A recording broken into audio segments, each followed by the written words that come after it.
Assalamualaikum warahmatullahi wabarakatuh. Alhamdulillah, kali ini saya akan melanjutkan membaca buku Syarah Kitabul Jami. Kali ini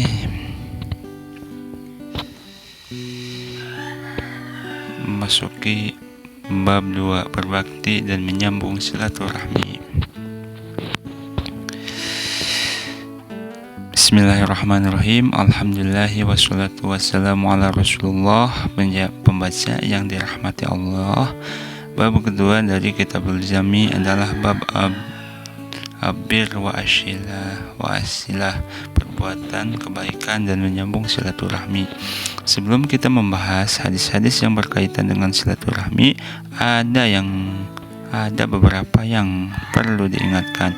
Yang pertama, terdapat perbedaan antara al-biru, berbakti, dan asilah, yaitu menyambung silaturahmi. Berbakti kedudukannya lebih tinggi daripada silaturahmi. Berbakti berkaitan dengan berbuat baik kepada kedua orang tua. Adapun silaturahmi berkaitan dengan berbuat baik kepada kerabat selain kedua orang tua. Karenanya orang yang tidak berbakti dinamakan anak yang durhaka. Adapun orang yang tidak menyambung silaturahmi dinamakan pemutus silaturahmi. Maksud berbakti yang utama adalah berbakti kepada kedua orang tua kandung. Adapun kepada kakek dan nenek maka juga dinamakan berbakti, akan tetapi kedudukannya di bawah berbakti kepada kedua orang tua kandung. Tatkala Allah menyebutkan tentang kedua orang tua, maka Allah menyebutkan tentang kedua orang tua kandung. Allah berfirman, "Dan Tuhanmu telah memerintahkan supaya kamu jangan menyembah selain Dia dan hendaklah kamu berbuat baik pada ibu bapa kamu dengan sebaik-baiknya." Jika salah seorang di antara keduanya atau kedua-duanya sampai berumur lanjut dalam peliharaanmu, maka sekali-kali janganlah kamu mengatakan kepada keduanya perkataan dan janganlah kamu membentak mereka, dan ucapkanlah kepada mereka perkataan yang mulia, dan rendahkanlah dirimu terhadap mereka berdua dengan penuh kesayangan, dan ucapkanlah, "Wahai Tuhanku, kasihanilah mereka keduanya sebagaimana mereka berdua telah mendidik aku waktu kecil." Firman Allah, jika salah seorang di antara keduanya atau kedua-duanya sampai berumur lanjut dan sebagaimana mereka berdua telah mendidik aku waktu kecil, menunjukkan bahwa yang dimaksud dengan berbakti kepada kedua orang tua adalah kedua orang tua langsung yang telah merawat kita tatkala kita kecil. Yang kedua, banyak orang yang salah dalam menggunakan istilah silaturahim. Mereka mengganti istilah ziarah dengan silaturahim. Misalnya, ketika seorang hendak mengunjungi saudara, teman, atau ustadznya, dia mengatakan kita akan silaturahim kepada ustadz, atau kita akan silaturahim ke rumah teman. Padahal yang dimaksud adalah ziarah atau berkunjung, sedangkan silaturahim adalah menyambung kekerabatan. Sudah jelas bahwa kita dengan teman atau ustadz tidak ada hubungan kekerabatan. Jadi istilah yang benar seharusnya kita menziarahi ustadz atau teman. Mengapa demikian? Karena Allah dan syariat memang membedakan antara silaturahim, menyambung kekerabatan, dan ziaratul ikhwan atau mengunjungi teman. Antara silaturahim dan ziarah berbeda. Pahalanya pun berbeda, masing-masing memiliki kedudukan. Akan tetapi silaturahim memiliki kedudukan yang lebih tinggi daripada sekedar ziarah. Namun demikianlah yang sering terjadi dalam masyarakat kita. Sebagian besar orang mengganti istilah ziarah dengan silaturahim. Padahal itu adalah istilah yang tidak tepat dan harus diperbaiki. Di antara akibat kerancauan istilah ini, ada sebagian orang yang bersemangat melakukan ziarah atau kunjungan atau pertemuan dengan sahabat-sahabatnya dengan merasa ia sedang bersilaturahmi, sementara karib kerabatnya yang senasab tidak pernah atau jarang ia kunjungi. Silaturahim mendatangkan pahala-pahala yang istimewa. Di antara pahala silaturahim adalah seperti yang disebutkan dalam firman Allah, dan orang-orang yang menghubungkan atau menyambungkan apa yang Allah perintah supaya disambung, yaitu silaturahim. Setelah menyebutkan beberapa amalan, lalu Allah menyebutkan bagi mereka kesudahan tempat tinggi yang terbaik, yaitu surga yang mereka masuk ke dalamnya bersama-sama. Ini menunjukkan silaturahmi merupakan salah satu amalan yang luar biasa yang dapat menyebabkan seorang bisa masuk surga. Selain ayat di atas, ada banyak sekali hadis yang menyebutkan tentang keutamaan menyambung silaturahmi dengan ibu, ayah, bibi, dan kerabat-kerabat lain secara umum. Oleh karenanya, jangan disamakan antara silaturahmi dengan ziyadatul ihwan atau ahwat. Yang ketiga, apa makna ar-rahim dan kepada siapa kita harus bersilaturahmi? Kerabat bisa diklarifikasikan menjadi 3 berikut. Yang pertama, kerabat dari keluarga istri, termasuk di dalamnya adalah ipar, mertua, dan sebagainya. Yang kedua, kerabat sepersusuan seperti saudara sepersusuan, kakak sepersusuan, ayah sepersusuan, dan sebagainya. Yang ketiga, kerabat dari nasab, yaitu kerabat yang memiliki hubungan darah, misalnya saudara kandung, saudara satu kakek, dan sebagainya. Lalu, di antara 3 jenis kerabat ini, manakah yang harus disambung tali kekerabatan dengan silaturahmi?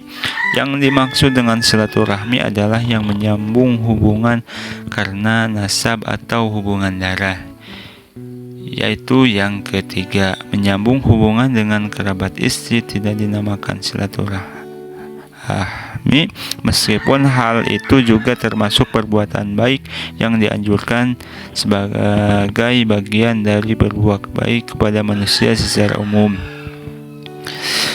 Terlebih dengan mereka yang memiliki hubungan kekerabatan dengan kita, jika kita berbuat baik kepada mertua atau ipar, tidak dinamakan silaturahmi.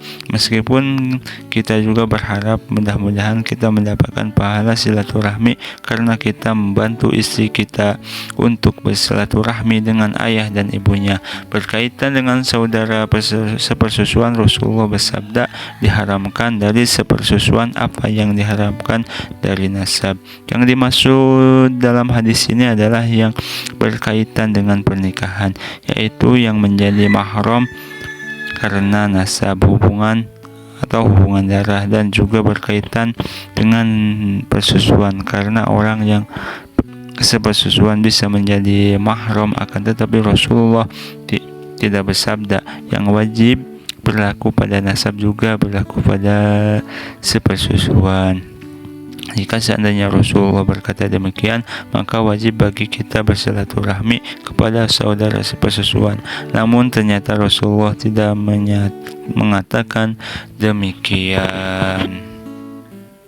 Dengan demikian, maka kita kembali kepada hukum umum, yaitu kita berusaha berbuat baik kepada seluruh manusia, terlebih lagi kepada orang-orang yang mempunyai hubungan sepersusuan dengan kita. Namun, hal itu tidak dinamakan silaturahmi, dan ayat serta hadis di atas bukan termasuk dari ayat dan hadis yang memerintahkan silaturahmi. Jadi kesimpulannya, yang dimaksud dengan silaturahmi adalah menyambung hubungan karena nasab atau darah. Mungkin akan timbul pertanyaan, apakah seluruh orang yang memiliki hubungan darah dengan kita wajib kita sambung dengan silaturahmi? Dalam hal ini ada 3 pendapat di kalangan para ulama, yaitu sebagai berikut. Pendapat yang pertama, menurut pendapat ini yang wajib untuk disambung silaturahmi adalah kerabat-kerabat yang memiliki hubungan mahram dengan kita, baik mahram dari sisi laki-laki maupun perempuan. Contohnya, orang tua, ayah merupakan mahram bagi putrinya dan ibu merupakan mahram dari putranya. Lalu saudara laki-laki dan saudara perempuan, baik sekandung atau seayah dan seibu atau seayah, kakek nenek, cucu, paman yang merupakan saudara-saudara laki-laki dari bapak, bibi yang merupakan saudara-saudari perempuan dari bapak, paman yang merupakan saudara-saudara laki-laki dari ibu, bibi yang merupakan saudara-saudari perempuan dari ibu. Ini merupakan pendapat yang masyhur dari kalangan Hanafiyah dan Malikiyah. Mereka berdalil dengan satu hadis dari Abu Hurairah radhiyallahu anhu bahwasanya Rasulullah bersabda, tidak boleh seorang menikahi seorang perempuan dan tantenya atau saudari dari bapaknya sekaligus, atau menikahi sekaligus seorang perempuan dan bibi wanita tersebut atau saudari dari ibunya.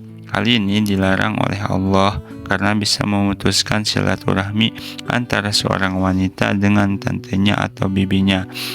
Kita tahu hubungan antara seorang wanita dengan tantenya atau bibinya adalah hubungan mahram. Dari sini para ulama mengatakan yang wajib disambung silaturahmi adalah yang memiliki hubungan mahram. Konsekuensi dari pendapat ini adalah kalau sepupu maka tidak wajib bagi kita untuk menyambung silaturahmi dengannya karena dia bukan mahram. Ini pendapat yang cukup kuat.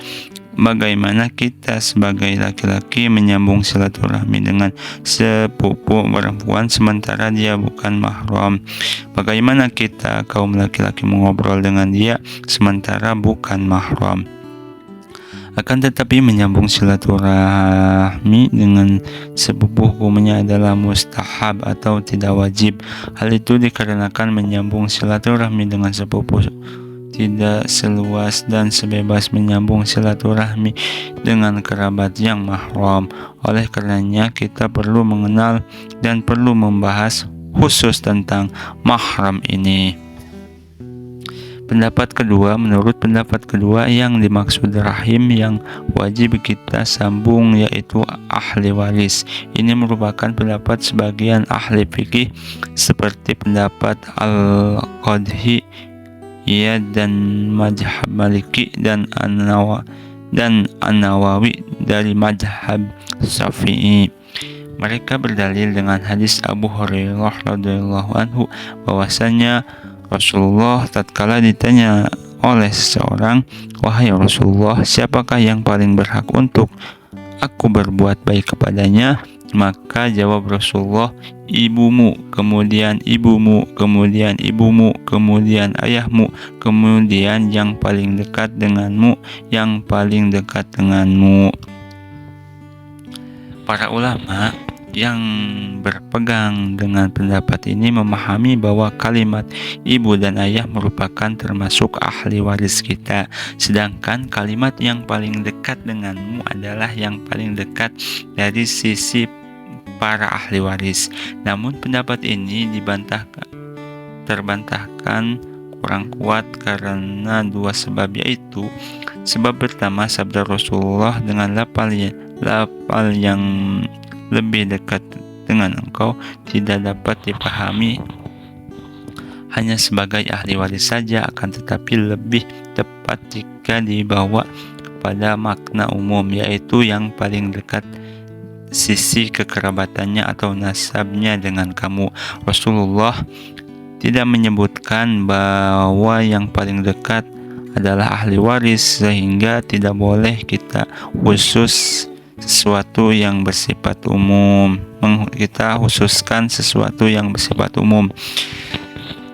Sebab kedua, pendapat ini meniscayakan kita untuk tidak perlu menyambung tali silaturahmi dengan bibi atau tante, terutama dengan bibi dari pihak ibu, karena bibi bukan ahli waris kita. Padahal dalam hadis Rasulullah mengatakan bibi, saudari perempuan ibu, adalah kedudukannya seperti ibu. Menurut hadis ini, wajib bagi kita untuk menyambung silaturahmi dan berbuat baik kepada bibi sebagaimana berbuat baik kepada ibu, kendati bibi bukan termasuk ahli waris. Oleh karena itu, pendapat yang kedua ini adalah pendapat yang kurang kuat.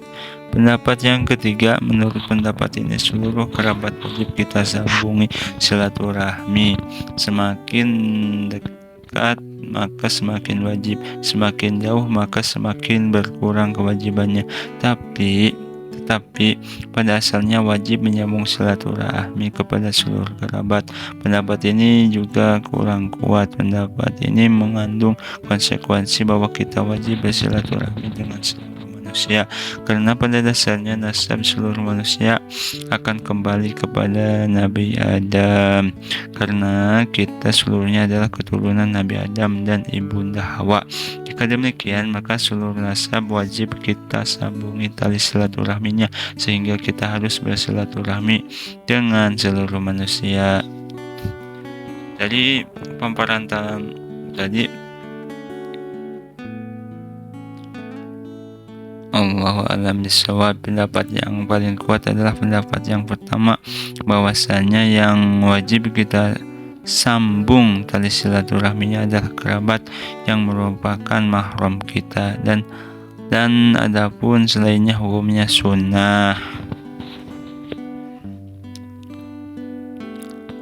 Para mahram inilah yang wajib senantiasa kita hubungi dan diperlakukan dengan baik, entah dengan bertelepon, berkirim surat dan pesan, atau berkunjung dan juga berbagi kebaikan dengan mereka. Adapun selain mereka adalah nomor 2 alias sunnah, seperti saudara persusuan, saudara istri, dan kerabat-kerabat yang jauh yang bukan mahram. Allahu a'lam bishawab. Dalam persoalan seperti ini, di mana telah terjadi ikhtilaf di kalangan para ulama kita, menjadi mengetahui dengan jelas pihak mana yang lebih utama untuk kita sambungi tali silaturahmi dengannya, dan mana yang menduduki tingkatan kedua atau kurang utama. Jangan sampai kita lebih mementingkan yang sunnah, yang kurang utama, dan meninggalkan yang wajib. Di antara hal yang sering kita tanyakan adalah apakah wajib bagi kita untuk berbuat baik kepada mertua sebagaimana berbuat baik kepada ibu kandung? Maka jawabannya adalah tidak wajib. Barang siapa yang sengaja bersikap sama dalam berbuat baik kepada mertua dengan ibu kandungnya, maka dia telah menyakiti hati ibunya. Ibu yang telah mengandung dan merawatnya saat kecil akan merasa sedih tatkala disamakan dengan mertuanya. Sudah semestinya ibu ditempatkan lebih tinggi daripada mertua. Berbuat baik kepada mertua tidak termasuk silaturahmi karena tidak ada hubungan rahim. Jika seorang suami berbuat baik kepada mertua, maka hal itu dapat membantu istri berbuat baik kepada orang tuanya, sehingga istri akan mendapat pahala silaturahmi. silaturahmi. Tetapi dari sisi suami, kewajiban kepada mertua tidak setara dengan kewajiban kepada ibu kandung. Bahkan keduanya sangat berbeda. Kepada mertua bukan silaturahmi, adapun berbuat baik kepada ibu adalah silaturahmi nomor satu. Hal ini perlu dicamkan bagi pasangan suami istri agar istri tidak menuntut perlakuan yang sama dari suaminya antar kepada ibunya dan kepada ibu suaminya. Hal ini tentu tidak boleh. Suami yang baik tentu akan berusaha berbuat baik kepada mertuanya dan membantu istrinya agar bisa bersilaturahmi dengan ayah dan ibunya, sementara ibunya sendiri tetap dinomorsatukan. Wallahu a'lam bishawab. Peringatan pertama, hukum berbakti kepada kedua orang tua yang kafir dan fasik. Ibnu Hazm berkata, para ulama sepakat bahwa berbakti kepada kedua orang tua adalah hukumnya fardu. Para ulama saat tengah menjelaskan tentang kewajiban berbaik kepada kedua orang tua, tidak membeda-bedakan antara orang yang taat, yang fasik ataupun kafir. Kendati kafir atau fasik, mereka tetap memiliki jasa yang besar dan hak yang besar yang harus dibalas dan ditunaikan. Bahkan sebagian ulama menyatakan secara tegas bahwa kewajibannya berbakti mencakup kedua orang tua yang fasik maupun kafir. Di antara kewajiban adalah berbakti kepada kedua orang tua meskipun keduanya fasik dan meskipun keduanya musyrik.